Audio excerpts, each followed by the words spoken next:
Hi sir, sir మీ పేరు? నా పేరు నాగరాజ్ అండి. ఎవరు? మాడుగుల మండలం వేరనాడ గ్రామం, అనకాపల్లి జిల్లా. అనకాపల్లి జిల్లా. యాక్చువల్లీ ఇప్పుడు ప్రీవియస్లీ మీకు ప్రాబ్లం ఏముండే? ప్రాబ్లం అంటే కాలు పట్టేసింది, ఓకే. చెయ్యి కూడా పట్టేసింది. అది ఏ కారణంగా వచ్చింది? పెరాలసిస్ అండి. పెరాలసిస్ వల్ల వచ్చింది. అవునండి.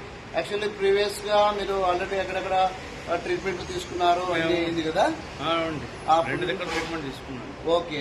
అవునండి. ఇప్పుడు మన దగ్గరకు వచ్చిన తర్వాత మనం ట్రీట్మెంట్ ఇచ్చాం కదా, కైరోప్రాక్టిక్ బోన్ సెట్టింగ్. అవునండి. ఇప్పుడు ఈ ఈ ట్రీట్మెంట్ బోన్ తీసుకుంటాక సెట్టింగ్ వల్ల కాలు చెయ్య రెండు ఫ్రీ అయ్యాయండి. కాలు చేయి రెండు ఫ్రీగా అయ్యాయా? ఫ్రీ అయ్యాయి. ఇప్పుడు హ్యాపీగా నడవడానికి వస్తుందా? హ్యాపీగా నడవడానికి వస్తుంది. పట్టడానికి పట్టేసేది ఇప్పుడు పట్టేయడం అనేది ఇప్పుడు లేదు. పట్టేయడం అనేది తగ్గింది. సాధారణంగా నార్మల్ మనిషి లాగానే ఎలా ఉందో అలాగే ఉంది. అలాగే ఉంది. సో ఇలాంటి ట్రీట్మెంట్ మన అందరూ చేయొచ్చా? చేయొచ్చండి, బ్రహ్మాండంగా బ్రహ్మాండంగా చేయొచ్చు. బ్రహ్మాండంగా చేయొచ్చు. Okay, thank you sir. అండి. ఇది పెరాలసిస్ పేషెంట్ పాలిట వరమే కదా? అవునండి, థ్యాంక్ యూ సార్. బ్రహ్మాండంగా అండి. Okay sir.